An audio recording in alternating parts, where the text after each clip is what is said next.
2018년도부터 작년까지 지난 5년 동안 우리나라의 행정안전부에서는요, 실패에 대한 인식을 개선하자라는 취지 아래 실패 박람회라는 것을 전국적으로 개최했습니다. 그리고 이 실패 박람회에 이어서 올해부터 향후 5년 동안은 그 실패했던 사람들이 다시 도전해 볼 수 있는 기회를 제공해주는 재도전 프로젝트 다시 활짝이라는 사업을 진행을 하게 돼요.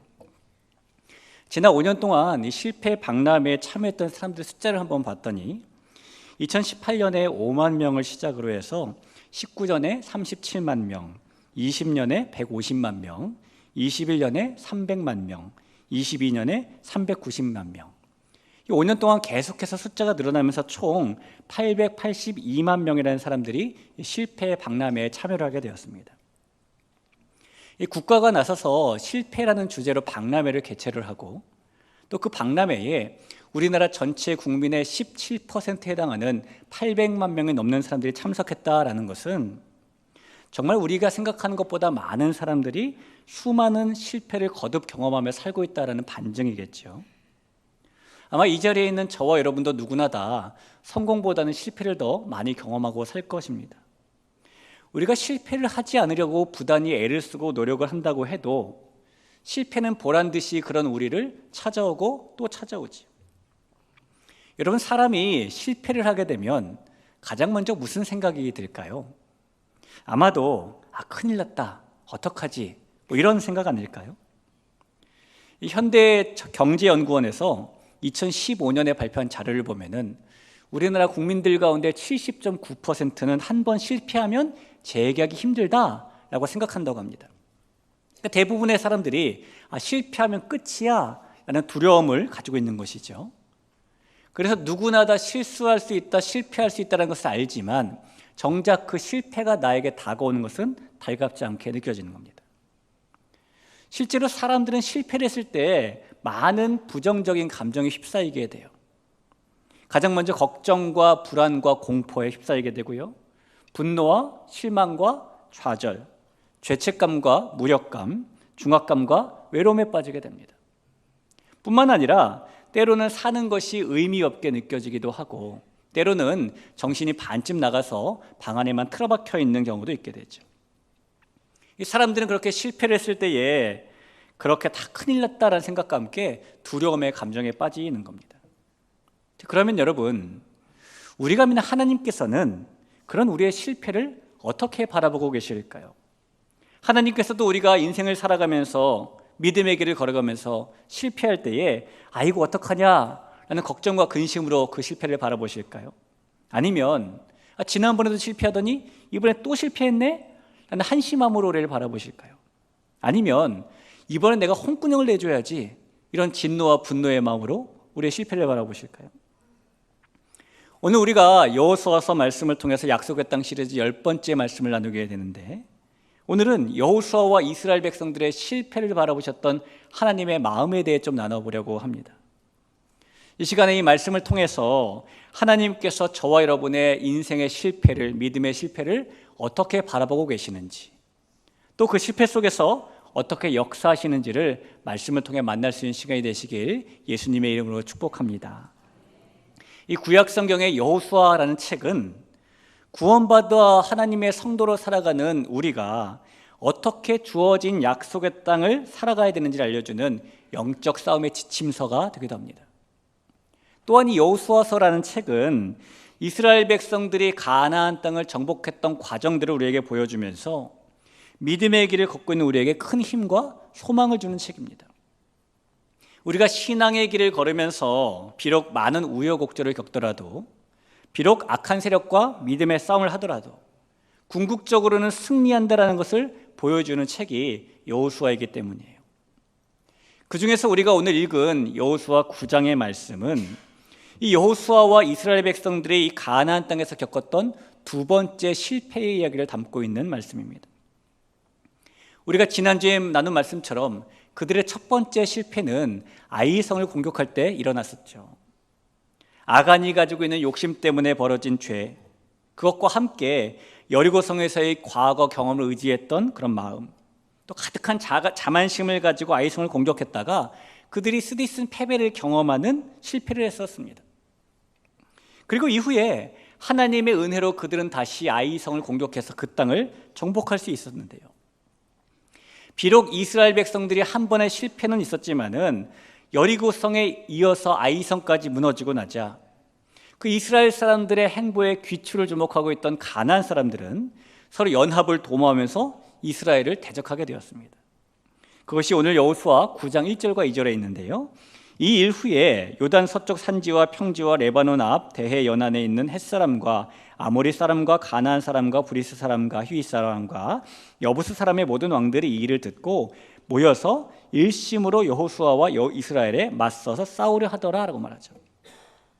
여기 나오는 이 햇사람, 아모리, 가나안, 브리스, 히위, 여부스 사람들은 이 가나안 땅에 살고 있던 대표적인 사람들입니다. 이들은 평소에 자기 각 족속들의 유익에 따라서 이익에 따라서 대립도 했고요. 때로는 적대 관계로 싸우기도 했던 사람들이에요.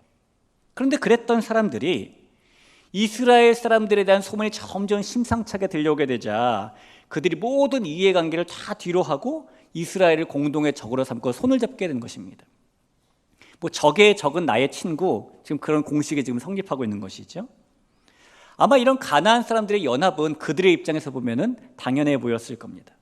자, 그런데 그런 가나안 사람들의 연합의 행보 중에 기브온이라는 동네에 살던 사람들은 다른 생각을 좀 가지고 있었어요. 이 여리고성에 이어서 아이성이 함락됐다라는 소식을 듣게 되자 가장 발등에 불이 떨어진 사람들은 기브온 사람들이었습니다. 왜냐하면 여리고성을 점령하고 이스라엘 백성들이 서쪽으로 이동해서 아이성을 점령하고 또 서쪽으로 이동한다면 만나게 될 그 성이 자기들이 살고 있는 기브온이었기 때문입니다. 이 기브온은 이 성경에 있는 기록을 보니까 매우 큰 성이었고요. 그 성에 사는 기브온 사람들은 싸움꾼들이었습니다. 전투력이 대단한 사람들이었어요. 이 여호수아 10장 2절에 보니까 크게 두려워하였으니 이는 그 기브온은 왕도와 같은 큰 성임이요 아이보다 크고 그 사람들은 다 강함이라라고 말하죠. 자, 그런데 그렇게 큰 성에 살고 싸움도 잘했던 기브온 사람들이 자신들이 비록 그런 능력치를 가지고 있음에도 불구하고 곧 맞닥뜨리게 될 저 이스라엘 사람들과 싸우면 이길까 생각을 해봤더니 승산이 없어 보이는 겁니다. 우린 질 거야라는 마음이 들었어요. 왜냐하면 기세등등한 이스라엘 백성들의 군사력 때문이 아니라 기브온 사람들이 보기에도 이 희한한 싸움은 이스라엘 사람들과 함께 하시는 하나님의 싸움으로 보였기 때문이에요. 오늘 이 9장 9절과 10절에 그들의 고백이 나와 있는데요. 이는 우리가 그의 소문과 그가 애굽에서 행하신 모든 일을 들으며 또 그가 요단 동쪽에 있는 아모리 사람의 두 왕들 곧 헤스본 왕 시온과 아스다롯에 있는 바산 왕 옥에게 행하신 모든 일을 들었음이니이다. 이 기브온 사람들이 지금 들은 것이 이스라엘 백성들에 대한 소문이 아니라 이스라엘 백성들의 섬기는 하나님에 대한 소문이라는 겁니다. 그래서 하나님이 행하신 모든 일을 들어 알고 있던 기브온 사람들은 하나님이 함께 하시는 저 이스라엘 백성들과 싸우는 그 동맹에 가담하지 않고 오히려 이스라엘 백성들과 친하게 지내야 되겠다라고 생각을 하게 되었어요. 여러분, 전쟁의 상황에서 친하게 지내려면 평화조약을 맺는 거겠죠. 그런데 문제가 하나 있었습니다. 이스라엘 사람들이 가나안에 사는 사람들과는 평화조약을 절대로 맺지 않는다는 겁니다. 왜냐하면 하나님께서는 이 백성들에게 가나안 땅에 들어가면 그 땅에 사는 모든 사람들을 다 진멸하라고 명령하셨기 때문이죠. 신명기 7장 1절과 2절을 보겠습니다. 내 하나님 여호와께서 너를 인도하사 내가 가서 차지할 땅으로 들이시고 내 앞에서 여러 민족 헷 족속과 기르가스 족속과 아모리 족속과 가나안 족속과 브리스 족속과 히위 족속과 여부스 족속 곧 너보다 많고 힘이 센 7 족속을 쫓아내실 때에 내 하나님 여호와께서 그들을 내게 넘겨 내게 치게 하시리니 그때에 너는 그들을 진멸할 것이라. 그들과 어떤 언약도 하지 말 것이요 그들을 불쌍히 여기지도 말 것이며 라고 합니다. 이 진멸이라는 말 자체가 싸그리다 죽인다라는 말이잖아요. 어떤 분들은 이런 말씀을 보면서 하나님은 참 잔인한 분이다라고 느낄지 모르겠습니다. 그러나 하나님이 잔인한 분이시기 때문에 오늘 가나안 사람들 다 진멸하라고 말씀하신 것은 아니에요. 하나님께서 가나안 사람들 죽이라라고 말씀하신 데는 크게 두 가지 이유가 있습니다. 첫 번째 이유는 이 가나안 사람들이 그 당시에 극심에 달할 정도의 많은 죄를 짓고 있는 사람들이었기 때문입니다. 여러분, 죄에 대해서는 하나님이 묵과하지 않으시는 건 잘 알고 계시죠? 이 가나안 사람들이 비록 이스라엘 사람들이 아니지만은 하나님은 온 우주의 하나님이시기 때문에 그 가나안 민족의 죄를 지금 벌하고 싶으신 거예요. 심판하고 싶으신 겁니다. 그래서 이스라엘 백성들을 하나님의 도구로 삼아서 그들을 징벌하기를 원하시죠. 레위기 18장에 보면 당시에 가나안 사람들이 저질렀던 죄악들이 묘사가 되어 있고 설명이 되어 있는데요, 그들이 저질렀던 죄악들은 근친상간, 간음, 우상숭배, 동성연애, 수간, 세상에는 온갖 타락에 빠져 있었다라고 말을 합니다. 그래서 하나님께서는 더 그 죄악을 두고 보실 수 없으셔서 가나안 사람들을 벌하시는 겁니다. 또 하나의 이유가 있어요. 하나님께서 이 가나안 사람들을 진멸하라라고 말씀하신 이유는 만약에 그들을 진멸하지 않았을 경우에, 그러니까 폐역하고 죄악에 넘치는 그들과 이스라엘 백성들이 섞여 산다면 분명히 이스라엘은 하나님을 믿는 신앙의 순수성을 위협받게 될 것이기 때문이었습니다. 사람의 본성은 선보다는 악을 행하는 데 발빠르니까요. 이 두 가지 이유 때문에 하나님께서는 가나안 사람들을 진멸하라라고 말씀하신 거예요.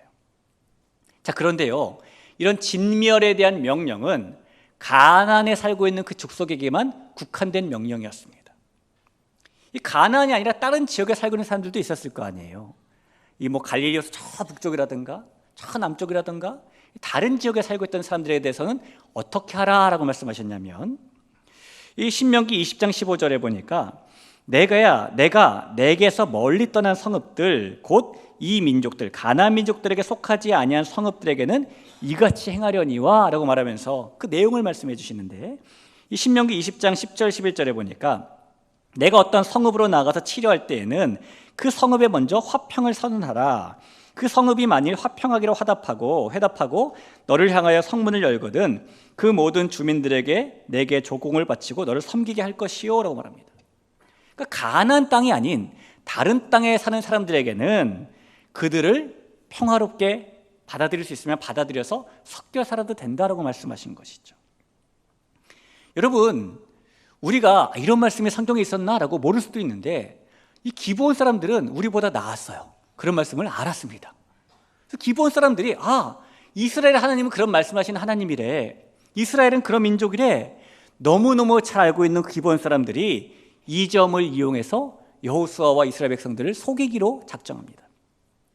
그래서 그들이요, 마치 가나안에 살지 않는 사람들인 것처럼, 저 먼 데 사는 사람들인 것처럼, 이스라엘 백성들이 평화지역을 맺어도 되는 지역에 사는 사람들인 것처럼 행색을 추리고 아주 낡은 옷을 입고 낡은 신을 신고 가방도 너덜너덜한 거 메고, 게다가 음식도 비상식량도 곰팡이가 잔뜩 나고 딱딱해진 떡을 들고 사절단을 이스라엘에게 보내게 되죠. 여호수아 9장 3절 4절 한번 볼까요? 꾀를 내어 사신의 모양을 꾸미되 헤어진 전대와 헤어지고 찢어져서 기운 가죽 포도주 부대를 나귀에 싣고 그 발에는 낡아서 기운 신을 신고 낡은 옷을 입고 다 마르고 곰팡이가 난 떡을 준비하고 그들이 길갈 진영으로 가서 여호수아에게 이르러 그와 이스라엘 사람들에게 이르되 우리는 먼 나라에서 왔나이다. 이제 우리와 조약을 맺읍시다 라고 말했다는 겁니다. 자, 물론 그들을 보고 이스라엘 백성들 가운데 어떤 사람들은 우리 속이는 거 아니야? 라고 의심의 눈초리로 바라봤어요. 자, 그런데 워낙 그들의 행색이 또 정말 먼 데서 온 사람 같았거든요. 정말 잘 꾸몄나 봅니다. 완벽하게 꾸몄나 봐요. 그래서 여호수아와 이스라엘 백성들이 그들의 속임수에 넘어가고 맙니다. 그리고 평화조약을 맺게 되죠. 그게 이제 9장 15절인데 한번 볼까요? 여호수아가 곧 그들과 화친하여 그들을 살리리라는 조약을 맺고 회중 족장들이 그들에게 맹세하였더라. 이 비록 속임수에 당한 것이지만은 지금 이스라엘 백성들과 여호수아가 결과적으로 하나님께서 극심한 타락으로 인해 진멸하라고 명령하신 가나안 사람들과 평화의 조약을 맺어버린 겁니다. 그리고 이 일이 여호수아와 이스라엘이 하나님의 백성으로서 하나님의 거룩한 전쟁을 싸우는 군사로서 그 전쟁을 수행하며 아이성에 이어 두 번째로 실패한 일이 되고 말았어요. 여러분, 사람은 한 번 실패하면 내가 다음에는 실패하지 않아야지 라는 마음에 더 신중해지기도 하고 더 노력을 다하기도 하고 절치부심을 합니다. 이 여호수아와 이스라엘 백성들도 얼마 전에 아이성에서 실패했기 때문에 그 다음에 굳은 결심을 했겠죠. 실수하지 말아야지. 그런데 그들이 왜 또 바로 이어진 기브온 사람들과 이래서 또 실패하고 마는 것일까요? 물론 기브온 사람들이 정말 완벽하게 사기를 쳤기 때문일 수도 있겠지만은 성경은 여호수아와 이스라엘 백성들이 실패했던 이유가 그들이 이 일을 하나님께 묻지 않았기 때문이다라고 말씀합니다. 여호수아 9장 14절을 볼까요? 무리가 그들의 양식을 취하고는 어떻게 할지를 여호와께 묻지 아니하고라고 말하죠. 사람이 누군가를 속이려고 작정하고 마음을 먹으면은요, 이 당하는 사람은 속수무책으로 당하기도 합니다. 요즘 이 사회적으로 문제가 되고 있는 전세 사기라던가 보이스피싱이라던가 아니면은 뭐 중고거래 사기라던가, 여러분 우리가 그런 이야기를 많이 들어봤고 수법이 이렇대 라고 듣고 알고 있으니까, 경각심을 가지고 있으니까 그나마 나는 속지 않을 거야 라고 생각하는 것이지요. 만약에 우리가 그런 수법을 전혀 모르고 있는 상태에서 누군가가 작정하고 우리를 속이려 든다면은 우리도 속수무책으로 당할지 몰라요. 속이려고 덤벼드는 사람에게 속지 않는 것은 쉬운 일이 아닙니다. 우리가 살면서 거짓말에 속아서 돈만 손해보는 것도 아니고요, 때로는 가짜에 속아서 가정생활을 어렵게 되기도 하고, 때로는 사이비에 속아서 영혼이 사기당하는 일도 있죠. 우리는 누군가가 우리를 속이려고 작정할 때 그 사람의 속마음을 볼 수 있는 눈이 없습니다. 그래서 중요한 결정을 할 때에 우리는 실패하지 않기 위해 그 사람의 진실한 모습을 알게 달라고 먼저 하나님께 묻는 것이 필요해요. 한 번 더 말씀드리면, 오늘 여호수아와 이스라엘 백성들이 실패했던 이유는 그가 하나님께 묻지 않았기 때문이었습니다. 우리가 살면서 만나는 선택과 결정의 상황에서 우리는 주로 스스로 먼저 결정해 놓고 스스로 먼저 선택해 놓고 하나님 이렇게 선택했어요, 하나님 이렇게 결정했어요, 도와주세요라고 기도하는 경우가 많습니다. 그러나 사실 우리는 그런 선택과 결정 전에 하나님 무엇을 선택해야 될까요? 무엇을 결정해야 될까요? 어떻게 해야 될까를 먼저 물어야 하는 것이죠.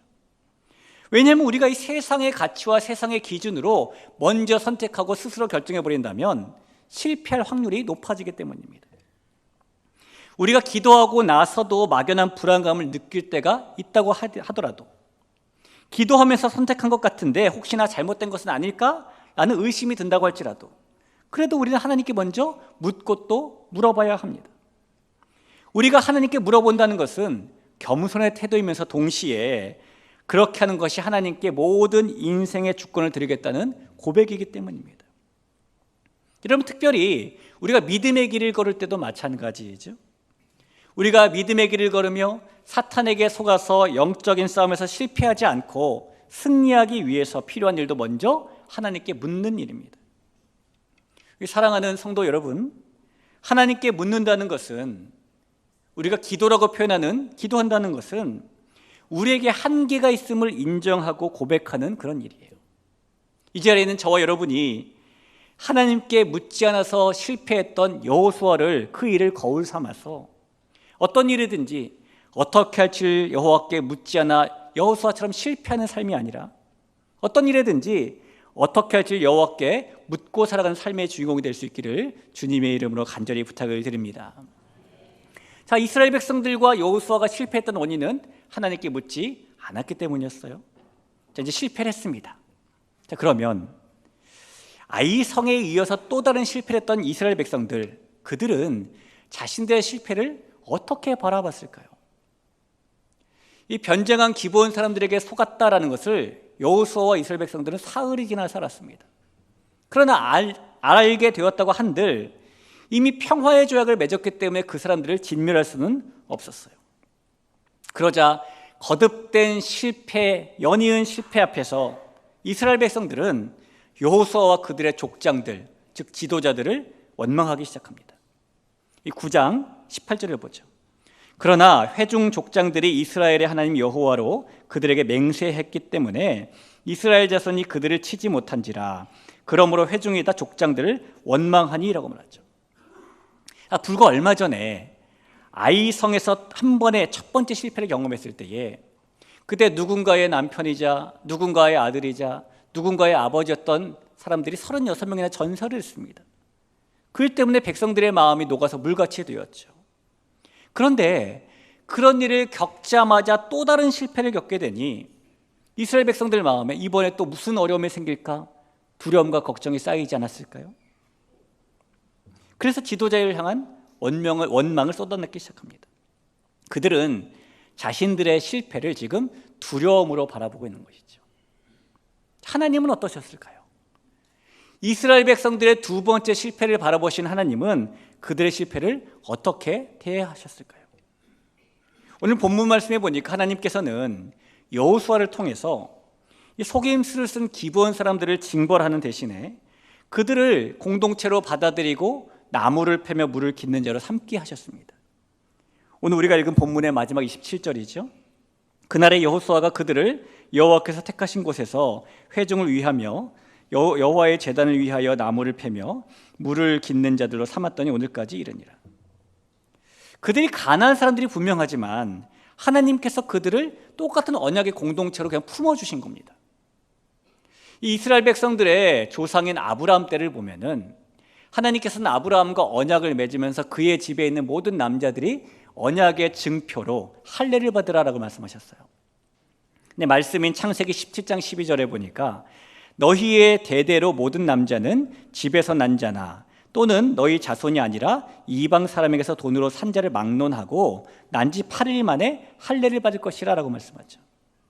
너희 자손이 아니라 이방 사람에게서 돈으로 산 사람을 막론하고, 이 말씀을 보면 하나님의 언약의 백성이라는 것은 혈통적으로 아브라함의 자손인 사람들만 될 수 있는 것은 아닙니다.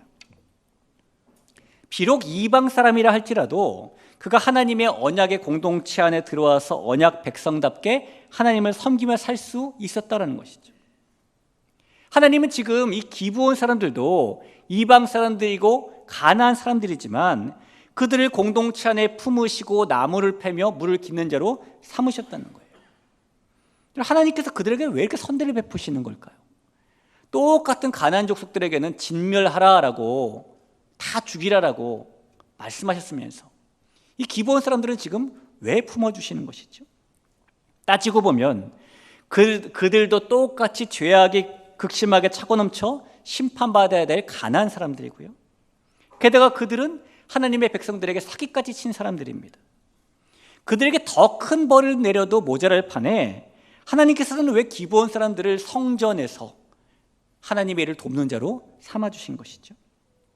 여러분, 하나님께서 지금 그들을 공동체에 품어주신 것은 그들의 죄가 다른 족속들의 죄보다 경미하기 때문도 아니고요, 그들이 남들보다 이뻐 보이기 때문도 아닙니다. 하나님께서 기브온 족속을 이스라엘 공동체로 품어주신 것은 기브온 족속 때문이 아니라 이스라엘 백성들 때문이에요.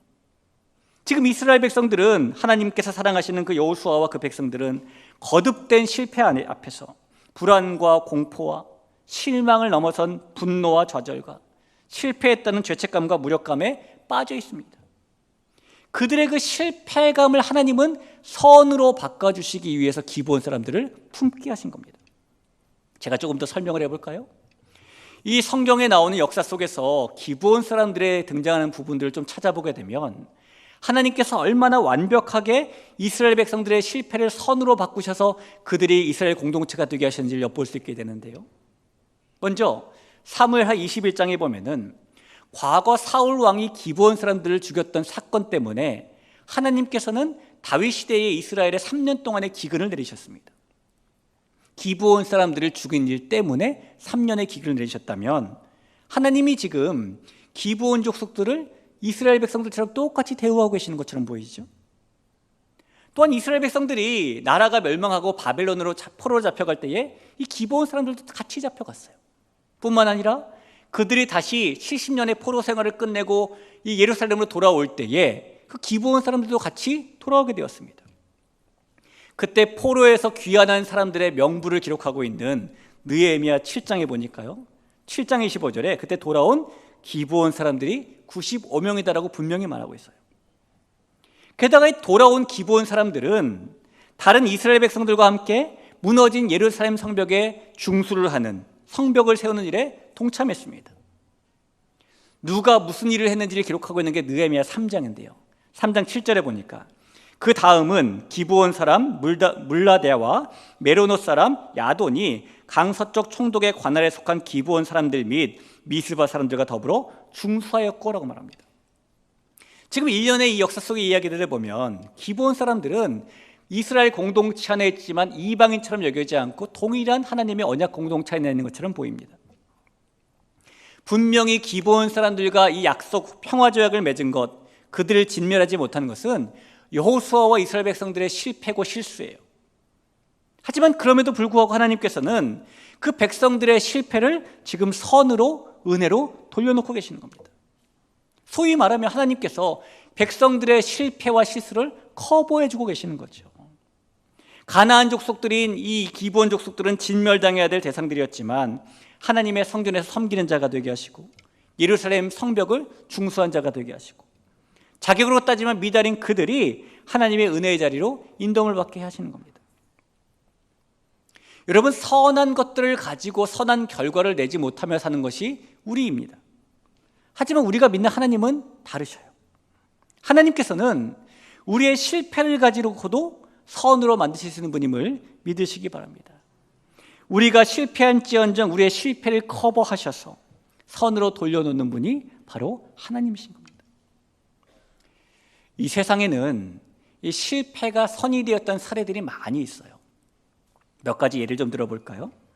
우리가 잘 아는 포스트잇이라는 것은 이 3M에서 초강력 접착제를 만들었다 실패했던 제품입니다. 초강력 접착제를 만들려고 했는데 안 붙는 거예요. 그런데 그 연구원 중에 한 명이 그것을 자기가 사용하는 찬성가의 책갈피로 사용한 것이 계기가 되어서 이 실패했던 제품이 포스트잇이라는 메모지로 세상에 나오게 되었습니다. 이 탈모 치료제로 알려진 미녹시딜이라는 것도 원래 위궤양을 치료하는 약품으로 개발되었지만 실패했던 약품이었어요. 그런데 이 미녹시딜이 혈관을 확장하는 효과가 있다는 것이 알려지면서 고혈압 치료제로 쓰이다가 우연히 모발 재생에도 효과가 있다는 것이 알려지면서 지금은 탈모 치료제로 쓰이고 있는 겁니다. 우리가 깨지기 쉬운 물건을 포장할 때 쓰는 뾱뾱이라는 거 있죠. 이것도 처음에 벽지로 쓰려고 개발했지만 상품화에 실패한 제품입니다. 그런데 IBM이라는 회사가 자신들이 만든 민감한 전자제품을 싸는 포장재로 이 뾱뾱이를 사용하면서 실패했던 제품이 지금은 포장재의 대명사가 되어 있죠. 여러분, 제품들만이 아니에요. 성경에도 보면은 하나님께서 실패했던 그 이스라엘 백성들, 하나님의 사랑하시는 백성들의 그 실패를 선으로 바꾸신 사례들이 많이 등장합니다. 야곱은 삼촌에게 속아서 레아와 결혼을 하며 사랑했던 라헬과의 결혼에 실패했어요. 하지만 하나님께서는 그 실패를 야곱이 12명의 아들을 낳아서 그들이 이스라엘 12지파의 그틀이 되어 민족이 되게 하시는 선으로 바꾸셨습니다. 요셉은 보디발 아내의 모함 때문에 가정 총무에서 죄수로 추락하는 실패를 하게 되었습니다. 하지만 하나님께서는 그 실패를 그가 감옥에서 술 맡은 관원을 만나게 하심으로 애굽의 총리가 되게 하시는 선으로 바꾸십니다. 스데반은 예수님을 전하다 돌에 맞아 죽었습니다. 하지만 하나님께서는 사람들이 실패한 죽음이라고 보는 그 스데반의 죽음을 열방으로 복음이 흩어지게 하는 선으로 바꾸시죠. 하나님께서 요셉처럼 야곱처럼 스데반처럼 사랑하시는 우리 제길교회 성도님들, 우리가 실패할지라도 언제나 그 끝에는 하나님의 선하심이 있음을 믿으시기를 바랍니다. 우리 하나님께서는 우리의 실수나 실패를 통해서도 일하실 수 있는 분이심을 확신하시길 간절히 부탁을 드립니다. 1929년부터 39년까지 미국에는 경제 대공황이라는 게 오게 되었습니다. 그 대공황의 시절에 시카고에 있던 한 교회에서 본인들도 어렵지만은 중국에 있는 고아원에 옷을 모아 보내자라는 운동을 벌이게 되었어요. 그래서 교회 성도님들이 집에 있는 옷들을 많이 가져오게 되었는데 마침 목수로 일하는 할아버지 성도님 한 분이 그 옷들을 담아 보낼 나무 상자를 만들게 되었습니다. 상자를 만들고 그 안에 옷을 집어넣고 뚜껑을 덮기 위해서 뚜껑을 덮고 못질을 하는 순간에 일을 다 끝내고 할아버지가 평소에 자신이 쓰던 안경을 찾으려고 봤더니 안경이 보이지 않는 거예요. 이 위도 주머니에 넣어놨던 안경이 이 몸을 숙이는 순간에 나무 상자 안에 빠져서 옷들과 섞였던 것인데요, 못질을 하느라고 이 할아버지님이 몰랐던 겁니다. 이 안경은 당시에 대공황 시절이었기 때문에 하루 벌어 하루 먹고 살기도 힘든 그런 때였지만은 너무너무 필요해서 이 할아버지가 거금 20달러를 주고 비싸게 산 안경이었습니다. 하지만 결국 안경을 찾지 못한 채에 그는 스스로를 자책하면서 안경 하나도 제대로 간수 못하다니 난 정말 미련한 놈이야, 난 정말 쓸모없는 놈이야, 그런 실패감에 빠져서 집으로 돌아올 수밖에 없었어요. 그런데 얼마 동안의 세월이 흐른 후에 시카고 교회 교인들이 옷을 모아 전달을 했던 그 중국 고아원의 원장님이 시카고 교회에 와서 간증을 하게 되었습니다. 원장님이 간증을 하는데 교회가 그때 고아원에 옷을 보내주신 것이 너무너무 감사하다고 말을 하면서 특히 안경을 보내준 것이 너무 감사하다고 말을 하는 거예요. 그 당시에 중국 공산당이 고아원에 막 쳐들어와서 손에 잡히는 대로 기물들을 다 부시면서 이 원장님의 안경도 부셔버렸답니다. 그래서 안경이 없다 보니까 앞은 안 보이는 건 두 번째고 앞이 안 보이다 보니까 계속되는 두통에 시달려만 했어요. 그래서 하나님께 원장님이 안경을 달라고 기도를 했는데 그때 시카고 교회가 보내준 옷상자 안에서 안경이 하나 나오게 된 것입니다. 그런데 이 안경이 마치 맞춘 것처럼 자기 눈에 딱 맞았대요. 그래서 이 원장님이 이 안경 이야기로 간증을 마치게 되었습니다. 이 원장님의 안경에 관한 간증을 듣던 이 시카고 교회의 모든 교인들은요, 도대체 저게 무슨 이야기인가, 도대체 무슨 일인지 모르겠다는데 고개를 다 갸우뚱거렸어요. 그런데 그 중에 딱 한 명은 달랐습니다. 맨 뒷자리에 조용히 앉아있던 그 목수 할아버지는 그 이야기를 듣는 내내 하염없이 눈물을 흘릴 수밖에 없었습니다. 하나님께서 평범한 목수에 불과한 자기의 작은 실수조차도 완벽하게 사용하셨다는 감격이 넘쳤기 때문입니다. 사랑하는 대길교회 성도 여러분, 우리는 수시로 실패를 반복하며 살아갑니다. 우리의 인생은 날마다 넘어짐을 경험하죠. 어떤 분들은 계획했던 일들 혹은 사업에 실패해서 한숨을 짓기도 하고요, 어떤 분들은 현실의 실패 속에서 미래에 대한 걱정으로 눈물의 세월을 보내기도 합니다. 어떤 분들은 가정생활에 실패하기도 하고 자식 농사에 실패했다고 생각하기도 해요. 우리는 그렇게 수없이 많은 일들을 통해 실패의 쓴잔을 마시고 살아갑니다. 우리가 걷는 믿음의 길에서도 마찬가지죠. 우리가 믿음의 길을 걸으면서 약속의 땅을 살아가면서 실수와 실패를 반복할 때가 있습니다. 그러나 여러분, 우리가 그렇게 실패할 때마다 반드시 잊지 말고 기억해야 될 것이 하나 있어요. 그것은 하나님께서는 그런 우리를 한심하게 보시거나 징벌하시는 것이 아니라 우리의 그 실패를 선으로 바꾸어 주실 수 있는 분이라는 겁니다. 하나님께서는 우리의 실수와 실패를 사용하셔서 더 위대하고 더 아름다운 일로 선용할 수 있는 분이라는 믿음을 가지는 겁니다. 그래서 결국에 모든 것이 합력하여 선이 되게 하시는 분이 우리가 믿고 있는 그 하나님이라는 고백을 하는 겁니다. 창세기 50장 20절에 보니까 요셉이 이런 고백을 했네요. 당신들은 나를 해하려 하였으나 하나님은 그것을 선으로 바꾸사 오늘과 같이 많은 백성의 생명을 구원하게 하시려 하셨나니. 성도 여러분, 하나님은 한치의 오차가 없으신 분이십니다. 그리고 그 하나님께서 우리의 실패도 선으로 바꾸어 사용하신다는 것을, 우리의 실패를 선용하신다는 것을 믿고 살아가는 우리 모두가 될 수 있기를 간절히 축복합니다. 우리 그런 마음 가지고 같이 찬양하고 기도할까요? 우리가 어떤 인생을 살아도 실패해도 우리 주님이 함께 하신다는 고백을 함께 올려드리죠. 고단한 인생길 힘겨운 오늘도 예수 내 마음 아시네.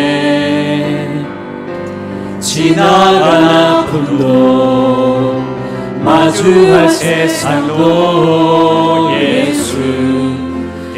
다시 한번 고백해 볼까요? 고단한 인생길, 고단한 인생길 힘겨운 오늘도 예수 마음 아시네. 지나간 아픔도 마주할 세상도 예수 내 마음 아시네. 믿음의 눈 들어 믿음의 눈 들어 주를 보리. 이 또한 지나가리라. 주어진 내 삶의 시간 속에 주의 뜻 알게 하소서. 하루를 살아도 기쁨으로 가리. 예수 늘 함께 하시네. 후회도 염려도 온전히 맡기리. 예수 늘 함께 하시네. 믿음의 눈 들어 믿음의 눈 들어 주를 보리. 이 또한 지나가리라.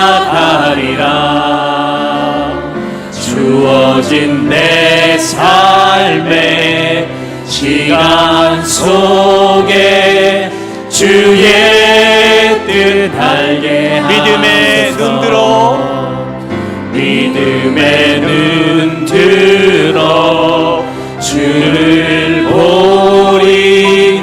이 또한 지나가리라. 주어진 내 삶의 시간 속에 주의 뜻 알게 하소서. 우리 다시 한번 기도할까요? 우리가 말씀을 통해 나눈 것처럼 하나님께서는 우리의 실패도 알고 계시고 실수도 알고 계십니다. 그러나 하나님께서는 우리의 실수와 실패를 완벽하게 커버해 주시는 분이세요. 하나님은 그 실패와 실수를 선으로 바꾸어 놓으십니다. 오늘 기브온 사람들이 이스라엘 공동체 안에 완벽하게 들어왔던 것을 한번 보세요. 하나님 그렇게 우리의 실패도 완벽한 선으로 바꾸실 줄로 믿습니다. 하나님, 이 시간에 믿음의 눈을 들어서 그 하나님을 바라봅니다. 이 약속의 땅을 살아가면서 하나님, 우리가 믿음의 길에서 벗어나지 않고 낙심하지 않는 것은 우리가 믿는 하나님이 그런 하나님이시기 때문입니다. 그 하나님을 찬양합니다. 그 하나님을 사랑합니다. 함께 기도하며 나가겠습니다. 기도합니다.